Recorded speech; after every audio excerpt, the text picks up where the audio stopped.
माँ मेरी शादी मेरे भाई से करवाना चाहती थी और मैं बिल्कुल भी राजी ना थी। एक दिन उन्होंने मेरा निकाह ज़बरदस्ती भाई से कर दिया और मेरे लाख मना करने के बावजूद भी मुझे भाई के रूम में ले जाकर बिठा दिया। रूम में बैठकर मैं रोने लगी। थोड़ी देर बाद मेरा भाई कमरे में आया जिससे मेरा निकाह हुआ था। मैंने इससे मुंह मोड़ लिया, मगर इसकी बातें सुनकर तो मैं हैरान ही रह गई। वो तो मेरा नाम अलीना है।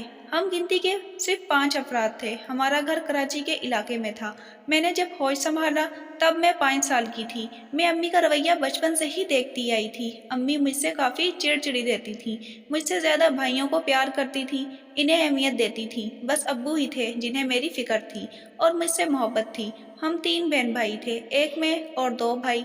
मैं सबसे बड़ी थी और भाई छोटे थे, मगर हम बहन भाइयों में आज तक कोई बात नहीं हुई थी। मुझे अम्मी का रवैया हमेशा से ही अच्छा नहीं लगता था। हम बहन भाई एक ही स्कूल में पढ़ते थे। मेरे बड़े होने के साथ साथ अम्मी को मेरे बाहर जाने, स्कूल पढ़ने और मेरी दीगर ख्वाहिशात पर एतराज़ होने लगा। वो बात बात पर मुझसे झगड़ती और मुझे टोकती, हत्ता कि मेरे दोस्तों के घर आने जाने पर भी पाबंदी लगाने की कोशिश करती। बाज़ औक़ात मुझ पर पाबंदियाँ लगाने पर अम्मी और अब्बू की अच्छी खासी बहस हो जाया करती थी, मगर अब्बू हमेशा मेरी हर ख्वाहिश पूरी करते थे और भाइयों के बराबर ही मुझे भी समझते। हमेशा से ही अब्बू की ज़्यादा कोशिश यही होती कि मैं ये ना समझूं कि वो मुझ में और भाइयों में फ़र्क करते हैं। मुझे ये बात काफ़ी अजीब लगती थी। अब तो अम्मी को मेरे पढ़ने पर भी एतराज़ होने लगा और रोज़ घर में अम्मी और अब्बू की लड़ाई होने लगी। अम्मी का कहना था कि मैं अब जवान हो गई हूँ, अगर ऐसे ही अब्बू मुझे छूट देते रहे तो मैं हाथ से निकल जाऊंगी, जबकि अब्बू को मुझ पर पूरा भरोसा था। मेरी मैट्रिक मुकम्मल होने के बाद अब्बू ने अम्मी की बातों से तंग आकर मुझे हॉस्टल भेज दिया। तब मैं 15 साल की थी। मैं हॉस्टल आई तो मुझे यहाँ का माहौल बहुत पसंद आया। घर में अक्सर अम्मी अब्बू की लड़ाई की वजह से मैं सही से पढ़ाई नहीं कर पाती थी और यहाँ पर कोई शोर-शराबा भी ना था। यहाँ मेरी बहुत सी दोस्तें भी बन गई थीं। मैं वहाँ के माहौल में घुलने-मिलने लगी। मैंने कॉलेज जाना शुरू कर दिया। वहाँ पर मुझे एक रेहान नामी लड़का बहुत अच्छा लगा। वो काफ़ी हैंडसम और सुलझा हुआ लड़का था। हम काफ़ी अच्छे दोस्त बन गए। फिर आहिस्ता-आहिस्ता ये दोस्ती मोहब्बत में बदलने लगी। एक दिन उसने मुझे प्रपोज़ किया। मुझे भी वो पसंद था। मैंने भी हाँ कर दी, लेकिन पता नहीं ये खबर मेरे घर वालों तक कैसे पहुँच गई। अम्मी ने फ़ौरन कॉल करके मुझे घर बुलाया। मैं काफ़ी डर गई थी। परेशानी के आलम में घबराई हुई हॉस्टल से बाहर निकली। अबू बाहर ही खड़े मेरा इंतजार कर रहे थे। इन्होंने मुझसे कोई बात नहीं की और ना ही कुछ पूछा। अबू बस सारे रास्ते खामोश रहे और मुझसे इनकी खामोशी बर्दाश्त नहीं हो रही थी। दिल में डर भी था कि अब अब्बू भी मेरे खिलाफ ना हो जाए। सारे रास्ते खामोशी रही। जैसे ही हम घर पहुंचे, अम्मी दरवाजे पर ही खड़ी हमारा इंतजार कर रही थी। मैं अब्बू के गाड़ी से उतरने के बाद गाड़ी से उतरी और इनके पीछे चलने लगी। अब्बू भी समझ गए कि मैं डर रही हूँ और मेरी यही घबराहट थी जिससे हमेशा मेरा झूठ पकड़ा जाता था। मैं घर में दाखिल हुई, अम्मी बस मुझे खामोशी से घूरे जा रही थी। मैं अंदर आई तो दोनों भाई चारपाई पर बैठे हुए थे। मुझसे छोटा उमर मुझे देखकर मुस्कुरा रहा था और दूसरा खामोश था। हमारे बीच वैसा प्यार नहीं था जैसा बहन भाइयों के बीच होता है। आज तक कभी हमने एक दूसरे से कोई बात नहीं की थी। ना मैंने कभी भाइयों को मुखातिब किया था और ना ही उन्होंने कभी मुझे। अम्मी ने हमेशा मुझे इनसे अलग रखा था। मैंने इन्हें देखा और अपने कमरे में चली गई। मैं कमरे में परेशान ही बैठी थी कि थोड़ी देर बाद अम्मी आ गई और मुझसे कहने लगी कि कल मेरा निकाह है, वो भी मेरे भाई उमर से। अम्मी की बात ने मेरे पैरों तले ज़मीन खींच ली, क्योंकि उमर मेरा भाई था। मैं तो गुस्से में आ गई। मैंने गुस्से में अम्मी से कहा कि आप पागल तो नहीं हो गई हैं? कैसी बातें कर रही हैं? उमर मेरा भाई था। भला मेरा निकाह इससे कैसे हो सकता था? लेकिन अम्मी ने मेरी एक बात भी ना सुनी और अपना हुक्म सुनाकर चली गई। जब से अम्मी कहकर गई थी, मेरा तो रो रो कर बुरा हाल था। इसके बाद से मैं ना कमरे से निकली और ना कुछ खाया पिया। अब्बू भी नहीं आए बुलाने। मुझे तो रह रह कर रेहान का ख्याल आ रहा था। मैं इससे बेपनाह मोहब्बत करती थी और अम्मी यहाँ मेरे अपने भाई से मेरी शादी कराने पर तुली हुई थी। और तो और अब्बू ने भी इन्हें कुछ ना कहा, बस खामोश रहे। मुझे अब अपने घर वालों से नफरत सी हो रही थी। मुझे तो समझ नहीं आ रहा था कि मैं क्या करूं। बहुत सोचने के बाद मैंने रेहान से बात करने का फैसला किया। मैंने फौरन उसे कॉल की और सारी बात बता दी। वो घर आने की जिद करने लगा। मेरे लाख मना करने के बावजूद भी वो मेरे घर पहुंच गया। घर के बाहर पहुंचकर इसने मुझे कॉल की। मैंने इसे खिड़की से अंदर बुला लिया। इसने मुझसे कहा कि हम भाग जाते हैं। इसका घर दूसरे शहर में है। किसी को पता भी नहीं चलेगा कि मैं कहाँ गई। मैंने उसे मना किया मगर वो जिद करने लगा। इसी दौरान अम्मी कमरे में आ गई और शोर मचा दिया। अब्बू और भाई भी शोर सुनकर अपने कमरों से आ गए। अम्मी ने अब्बू को मेरे बारे में भड़काना शुरू कर दिया। अम्मी कहने लगी, बड़ी इसकी साइड लेते थे ना आप, और इसके किरदार की गवाहियां पेश करते थे। देख लिया अब इसका किरदार। आप कहते थे कि ये ऐसी नहीं है, मगर ये वही बदचलन निकली। वहाँ हॉस्टल में पता नहीं और क्या क्या करती फिर रही होगी। पता नहीं कौन कौन से दिन दिखाएगी ये हमें। तभी कहती हूँ कि इसकी शादी कर दें, लेकिन आपको तो पड़ी है इसकी पढ़ाई मुकम्मल करवाने की। करवा ली पढ़ाई मुकम्मल, अब सोचें कितनी बदनामी होगी हमारी मोहल्ले में। होगी क्या, हो चुकी है। साथ वालों ने ही तो बताया है इसकी करतूतों का हमें। अम्मी जोर जोर से चीख रही थी और अब्बू और भाई खामोश खड़े थे। मेरा दिल जोर जोर से धड़कने लगा। अब्बू तो पहले ही मुझसे बात नहीं कर रहे थे और अब रेहान को भी कमरे में देखकर तो वो मुझसे और ज़्यादा बदगुमान हो गए होंगे। मैंने अपनी सफाई पेश करना चाहिए, मगर अम्मी ने मेरे मुंह पर एक जोरदार थप्पड़ रसीद कर दिया। मैं रोने लगी। अब्बू को अपनी सफाइयाँ पेश करने लगी, मगर क्या सबूत देती अपनी पाक दामन होने का। अम्मी ने भी एक पॉइंट पकड़ लिया था और भाइयों से रेहान को घर से निकालने का कहा। रेहान ने मेरी सफाई पेश करना चाहिए, मगर अम्मी ने कुछ भी सुने बगैर इसे घर से निकलवा दिया। रेहान को जब घर से बाहर निकाला तो वहाँ तकरीबन पूरा मोहल्ला ही मौजूद था और वहाँ सब चेमगुइयाँ करने में मसरूफ थे। मैं ऐसे बदनाम ना होती जैसे अम्मी ने मुझे कर दिया था। वो घर की बात घर में ही रहने देती, पूरे मोहल्ले को सुनाना ज़रूरी था क्या? मुझे तो ऐसा लग रहा था कि जैसे अम्मी मौका के इंतज़ार में बैठी थी कि इन्हें कोई मौका मिले और वो मुझे बदनाम करें। मैं गुस्से में वापस अपने कमरे में चली गई। भला मेरा कसूर क्या था? मैंने तो बस रेहान को पसंद किया था और इससे निकाह करना चाहती थी, और इस्लाम ने भी बेटी को यह हक दे रखा है कि वो अपने पसंदीदा शख्स से निकाह कर सकती है। फिर मुझे क्यों नहीं था ये हक? मैं बस सारी रात रोती रही, जैसे सब कुछ खत्म हो गया हो, बस अब और कुछ ना रहा हो। मैं रात को रोती हुई सो गई। सुबह उठी तो घर से कमरे में रोने की आवाज़ें आ रही थी और शायद ये आवाज़ें अम्मी की थीं। मैं कमरे से बाहर निकली। अब पता नहीं कौन सा तूफान आने वाला था। मैं जब बाहर सहन में आई, सब मुझे देखकर दोबारा चमगुइयाँ करने लगे। मेरे तो जिस्म से जैसे जान ही निकल गई हो। मेरे तो जैसी दुनिया ही उजड़ गई थी। मेरे अब्बू जो मेरे आइडियल थे, वो मुझे इस दुनिया में अकेला छोड़कर जा चुके थे। अम्मी धाड़े मार मार कर रो रही थी। साथ भाई भी बैठे आंसू बहा रहे थे। मैं भी भागती हुई अब्बू की मैयत से लिपट गई। अम्मी ने मुझे देखा तो कोसने लगी और कहने लगी कि मेरी वजह से सब कुछ हुआ है। मैं ही फसाद की जड़ हूँ। भला पैदा होते ही क्यों ना मर गई मैं। मैंने रोते हुए अम्मी को देखा और इनके करीब होकर हाथ पकड़ के माफ़ी मांगने लगी, मगर अम्मी ने मेरी एक ना सुनी और मेरे हाथ झटक दिए। मुझे नज़रों से दूर हो जाने का कहा। मैं रोती हुई अपने कमरे में वापस आ गई। आगे एक बदचलन होने का दाग पहले ही मेरे दामन पर लग गया था और अब बाप की मौत भी मेरे ही ज़िम्मे आ गई थी। पता नहीं मेरे रब ने मेरी किस्मत में क्या लिखा था। मुझे मेरा इस दुनिया में आना बेमायना सा लगने लगा। अपना आप फजूल लगने लगा। एक आखिरी उम्मीद थी जो कि अब टूट चुकी थी। खुद को मनहूस समझने लगी मैं।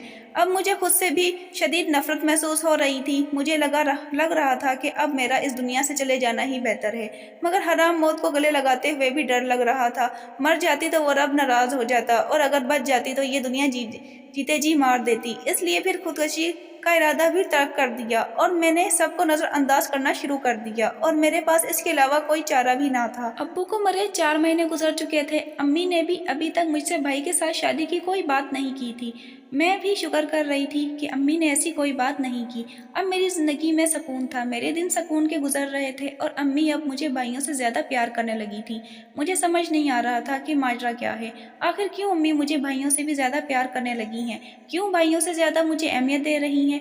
फिर मुझे लगा कि अम्मी अपने किए पर शर्मिंदा हैं, इसीलिए मुझसे इतनी मोहब्बत जता रही हैं। खैर मुझे क्या था, मैंने भी इस बात पर ज़्यादा गौर न किया और अपना फैसला अल्लाह पर छोड़कर अपनी पढ़ाई मुकम्मल करने का सोचा।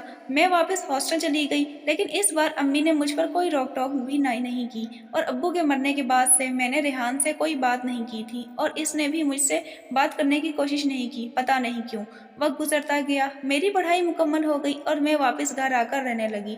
अब मेरी भाइयों से भी खास दोस्ती हो गई थी। अब मेरा कोई भी दिन बोरियत में नहीं गुजरता था। सारा सारा दिन भाई मेरे कमरे में ही रहते, मिलकर खाते, मिलकर हर काम करते और रात को देर देर तक बैठकर बातें करते। यूं ही एक दिन दोपहर के खाने के बाद मैं अपने कमरे में बैठी भाइयों को किताब पढ़कर सुना रही थी कि अम्मी मेरे कमरे में आई। इन्होंने भाइयों को बाहर भेज दिया और मुझे एक लाल रंग का दुल्हन का जोड़ा दिया और मुझे पहनने को कहा। साथ कुछ जेवरात भी पहनने के लिए दिए और कहा कि ब्यूटिशियन आकर मुझे तैयार कर जाएगी। मैंने अम्मी से तैयार होने की वजह पूछी तो उन्होंने कहा कि आज मेरा निकाह है। मुझे काफी हैरत हुई। मुझे बताए बगैर मेरा निकाह किया जा रहा था। मैंने फौरन वो शख्स जानना चाहा जो मेरा मेहरम बनने वाला था, मगर नाम सुनकर तो जैसे मुझ पर क़यामत टूट पड़ी हो। मुझे तो अपने कानों पर यकीन ही नहीं आ रहा था कि अम्मी अभी भी मेरा निकाह उमर मेरे भाई से कराने के चक्कर में थी। मुझे अब भी अम्मी पर बेहद गुस्सा आया।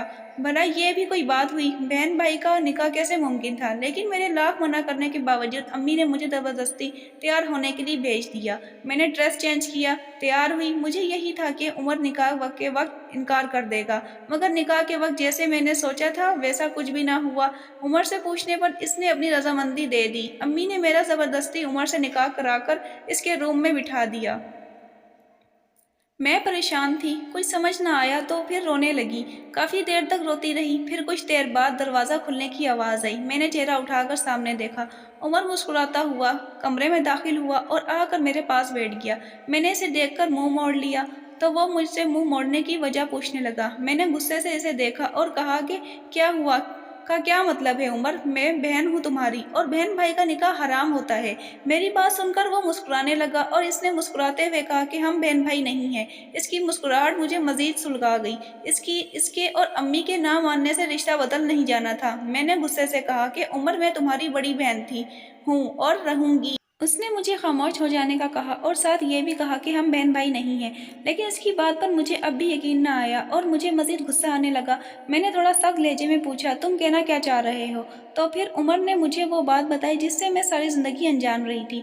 जैसे जैसे मैं इसकी बातें सुन रही थी मुझ पर तो जैसे हैरतों के पहाड़ टूट रहे थे। मेरी हैरत की इंतहा न थी। उमर कह रहा था कि मैं अब्बू के भाई की बेटी थी, यानी इसकी कज़न, और अब्बू की भतीजी। अब्बू मेरे अब्बू नहीं बल्कि चाचू थे। उमर ने मुझे बताया था कि मेरे अब्बू मेरी पैदाइश से पहले ही मर गए थे और अम्मी मेरी पैदाइश पर, अम्मी यानी मेरी चाची, मुझे बचपन से मनहूस कहती थी। यही वजह थी कि चाची ने मुझे अपने दोनों बेटों से दूर रखा था। मेरे माँ बाप के मरने के बाद मेरा कोई वारिस ना था, इसलिए चाचू ने मुझे अपनी बेटी बनाकर पालने का फैसला किया था। चाची ने पूरी कोशिश कर ली मुझे यतीम खाने भिजवाने की, मगर नाकाम रही। चाचू मुझे अपनी बेटी बनाकर ही पालना चाहते थे और इनके लिए मैं रहमत थी, जबकि चाची के लिए एक बोझ से कम ना थी। जब चाची का बस ना चला तो इन्होंने मुझसे दुश्मनी लगा ली और मेरे हर काम से इन्हें प्रॉब्लम होने लगी और हर ख्वाहिश पर इतराज़ होने लगा। मेरे बड़े होने के बाद चाचू ने अम्मी से बात की और उमर और मेरी शादी कराने की। चाची ने साफ इनकार कर दिया। वो मुझ मनहूस को अपने बेटे के पल्ले नहीं बांधना चाहती थी। पहले तो उन्होंने इनकार कर दिया, मगर उमर इनसे ज्यादा चालाक था। इसने चाची के माइंड और इन्हीं की सोच के मुताबिक चाल चली, जिससे चाची मुझे बहू बनाने के लिए राजी हो गई। उमर ने बताया कि वो बचपन से ही जानता था कि मैं इसके ताया की बेटी हूँ, इसकी कज़न हूँ, और वो मुझे बचपन से ही बहुत पसंद भी करता था। इसने चाचू के सामने अपनी ख्वाहिश का इजहार भी किया था। तभी चाचू ने हमारा निकाह कराने का सोचा, मगर चाची आड़े आ गई थी। मुझे हमेशा से अजीब लगता था जब चाचू मुझे अपने बेटों से ज़्यादा अहमियत देते थे, इनसे ज़्यादा मुझसे मोहब्बत करते थे, सिर्फ इसलिए कि मैं ये ना समझूं कि वो हम में फ़र्क करते हैं। मगर अब मुझे सब समझ आ गया था और चाची की राज़ी होने की वजह, मेरे बाबा की सारी जायदाद मेरे नाम लगनी थी। उमर ने चाची को जायदाद का लालच देकर मना लिया था। वो भी अपने बेटे का मुस्तकबिल सोचकर फौरन मान गई थी। अब मुझे चाची का प्यार जताना भी समझ आ गया था। सब कुछ मेरी ज़िंदगी में संवर गया था, ठीक हो गया था। मैं सारी ज़िंदगी ऐसे ही अपने मुस्तकबिल की फ़िक्र करती रही, जबकि अल्लाह ने मेरे लिए बेहतरीन सोच रखा था। मुझे रेहान से भी ज़्यादा अच्छा, पढ़ा लिखा, सुलझा हुआ और एक बेहतरीन हमसफ़र मिला था। अब मैं मरते दम तक अपने रब के ये एहसान नहीं भूल सकती थी। उमर और मेरी ज़िंदगी भी बहुत अच्छी गुजर रही है। वो मुझसे बेइंतहा मोहब्बत करता है और मेरी ज़रूरियात का ख्याल रखता है। आज हमारी शादी को 6 साल गुजर चुके हैं और अब हमारे 3 बच्चे हैं। मैं बहुत खुश हूँ। जिसे मैं आज तक नामुमकिन समझती रही थी, मेरे रब ने वही मेरे लिए मुमकिन कर दिया था। बेशक वो रब वहाँ से रास्ते निकालता है जहाँ से हमारा गुमान भी नहीं होता, और बेशक अल्लाह ने फरमाया है, वलसौफा युतीका रब्बुका फतरज़ा, और अनकरीब तुम्हारा रब तुम्हें इतना देगा कि तुम खुश हो जाओगे। اور واقعی میرے رب نے مجھے اتنا کچھ دیا تھا کہ میں خوش ہو گئی تھی۔ مجھے بہتر سے بہترین ملا تھا، سوچ سے بھی زیادہ اچھا، اور ہمیشہ ہم جیسا سوچتے ہیں ویسا ہوتا نہیں ہے۔ بے شک آپ کی زندگی میں کتنی ہی مشکلات کیوں نہ آ جائیں، مگر امید کبھی نہیں چھوڑنی چاہیے، کیونکہ امید پر دنیا قائم ہے۔ اگر امید اللہ سے جڑ جائے تو کچھ بھی ناممکن نہیں ہوتا۔ لیکن ابو کے مرنے کا دکھ مجھے آج بھی ہے، کاش کہ وہ نہ مرے ہوتے تو آج ہمارے بیچ بے حد خوش ہوتے۔ اگر آپ کو میری آج کی کہانی پسند آئی تو ویڈیو کو لائک کریں، میرے channel Usman Aslam Gondal novels with voice کو سبسکرائب کریں، اور ہاں، بیل آئیکن پر کلک کرنا نہ بھولیں۔ انشاءاللہ جلد حاضر ہوں گے ایک اور ایسی ہی کہانی کے ساتھ۔ تب تک کے لیے اللہ حافظ، دعاؤں میں یاد رکھیں، شکریہ۔